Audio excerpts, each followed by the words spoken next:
Seguimos aprendiendo con Cultura Virtual, una iniciativa del Instituto de Cultura Puertorriqueña con el apoyo del National Endowment for the Arts. En nuestro taller de escritura creativa, hoy a cargo de la profesora Rubis Camacho, hablaremos sobre el cuento. Adelante. Hola, esta es nuestra tercera reunión. Mi nombre es Rubis Camacho, soy escritora puertorriqueña y estamos reunidos gracias al apoyo a la iniciativa del Instituto de Cultura Puertorriqueña y a la National Endowment for the Arts.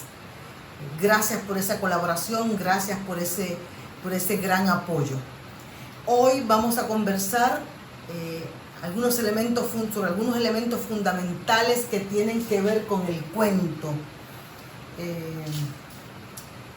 El cuento como concepto, el cuento como género. Y voy a comenzar esta reunión con una cita de uno de los grandes cuenteros, como él se llamaba a sí mismo. Uno de los grandes cuenteros, o uno de los grandes cuentistas de Hispanoamérica, nuestro querido Gabo, el Premio Nobel de Literatura de Colombia, de Aracataca, Colombia. Vean lo que nos dice García Márquez sobre el cuento y el cuentista. El cuentero nace, no se hace. El don no basta. A quien solo tiene la aptitud, pero no el oficio, le falta bastante, porque le falta técnica, cultura y experiencia. Tal parece que el Gabo nos está diciendo que en esta ecuación para lograr un resultado exitoso hay un 50% de talento natural, parece decir esta cita de García Márquez. Hay un 50% de talento natural, de aptitud, de destreza, pero el 50% restante lo configura el oficio, y el oficio no es otra cosa que tener técnica, cultura y experiencia, elementos que se conjugan en la lectura. Un gran escritor es primeramente un gran lector. Una gran escritora es primeramente una gran lectora. Si miramos la obra y la poética de grandes cuentistas, veremos que la mayoría de ellos coinciden en que un buen cuento nace, nace como una totalidad. Es decir, que desde el comienzo el autor ya tiene en sus manos el final. Dicho esto, luego viene lo otro. ¿Y qué es lo otro? Bueno, una vez sabes la historia, sabes cómo comienza y cómo termina, bueno, entonces viene la dosificación del interés, la selección de los vocablos, la búsqueda de matices. En una palabra, viene la elaboración, la construcción, la edificación de la historia. Miremos una definición sencilla de lo que es un cuento.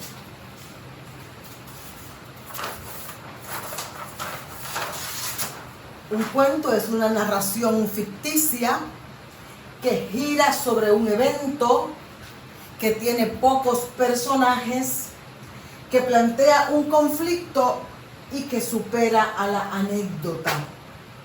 Es una narración con eventos de ficción, gira sobre un evento muy distinto a la novela, que puede girar sobre muchos eventos, sobre muchos momentos en la historia. El cuento se remite a ser, lo que diría Julio Cortázar, la foto, lo que perpetúa un instante.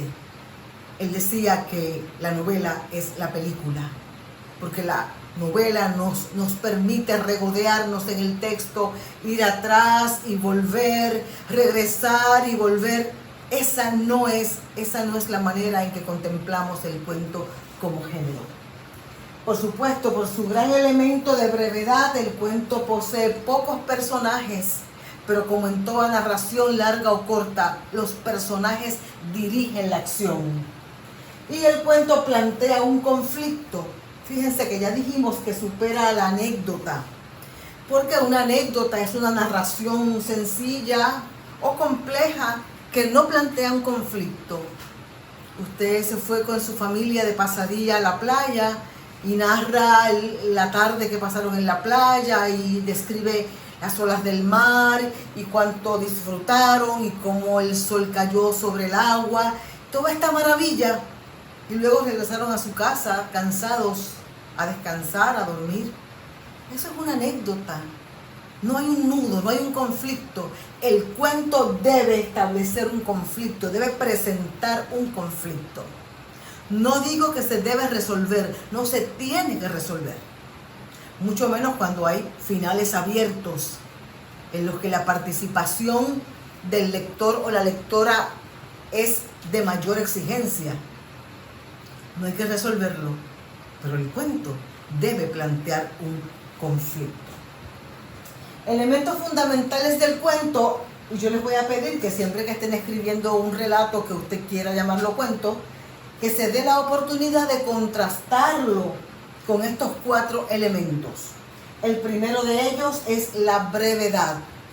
El cuento, por definición, es una pieza breve. Decía Sylvina Bullrich en carta a un joven cuentista que la cualidad esencial del cuento debe ser que nada sobre en el cuento.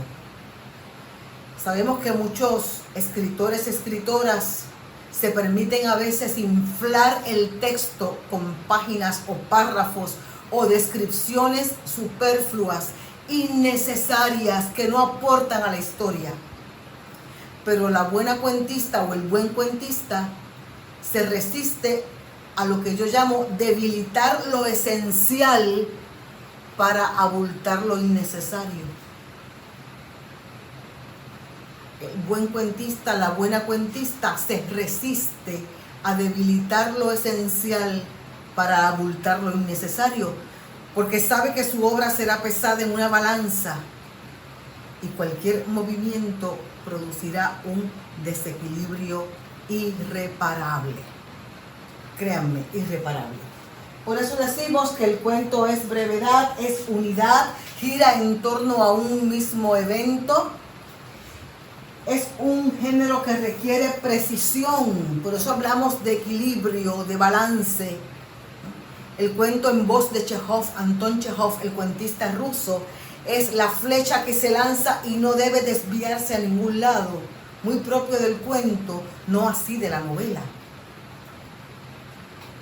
que se retrotrae y regresa, se retrotrae y regresa. El cuento es la flecha que se lanza y debe llegar al lugar establecido. El efecto, cuando hablamos del efecto, hablamos de qué emoción queremos dejar en la lectora o en el lector, qué pensamiento, cómo queremos golpear a nuestros lectores.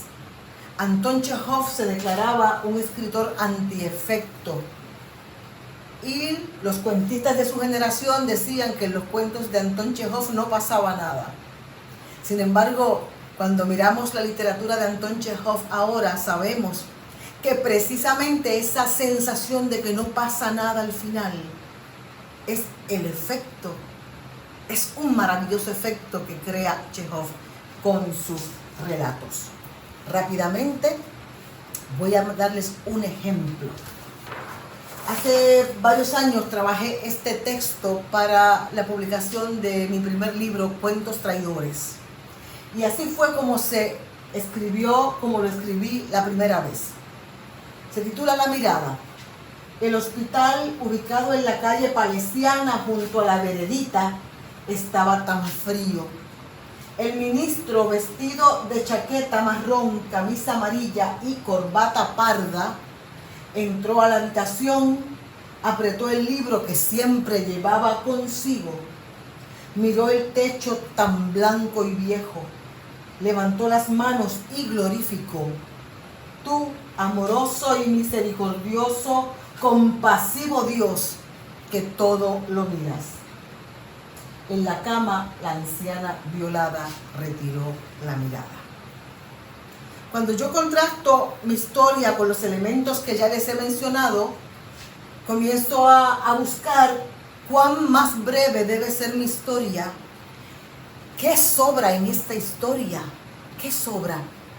Bueno, cuando miré y leí y repasé, me di cuenta que la ubicación del hospital no era importante, porque donde quiera que estuviese el hospital, la historia seguiría siendo la misma.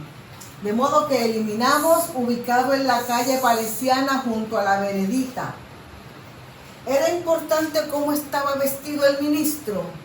No me pareció, en este relato no era importante.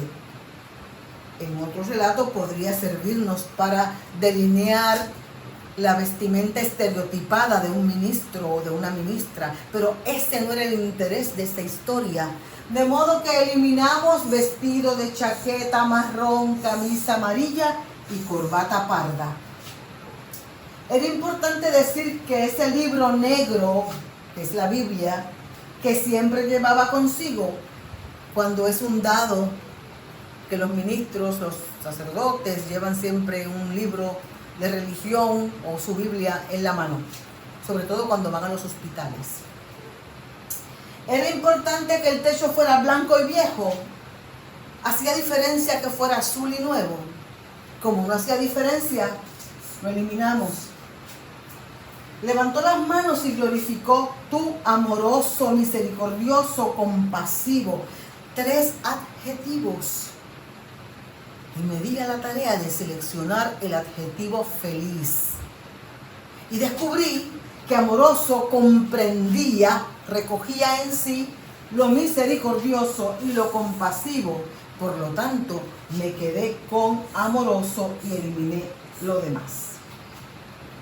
Haciéndome esas preguntas, entonces, así quedó el cuento y así se publicó en el libro La mirada, el hospital tan frío. El ministro entró a la habitación, apretó el libro negro, miró el techo, levantó las manos y glorificó: tú, amoroso Dios, que todo lo miras. En la cama, la anciana violada retiró la mirada, aplicando elementos de brevedad, de precisión, de unidad y de efecto. Les invito a que continúen escribiendo. Pueden compartir conmigo sus historias, me pueden escribir a rubis.camacho@gmail.com. También me encuentran en Facebook, en mi página de autora como Rubis Camacho y Literatura, y en Facebook como Rubis Marilia Camacho. Escríbanme, que será un placer leer sus historias y hacerles algunos comentarios. Nuevamente, gracias al Instituto de Cultura Puertorriqueña y a la National Endowment for the Arts por esta oportunidad. La próxima vez, la próxima reunión, vamos a trabajar con algunos elementos que agregan interés en el relato, que agregan y fortalecen la carne, la masa narrativa.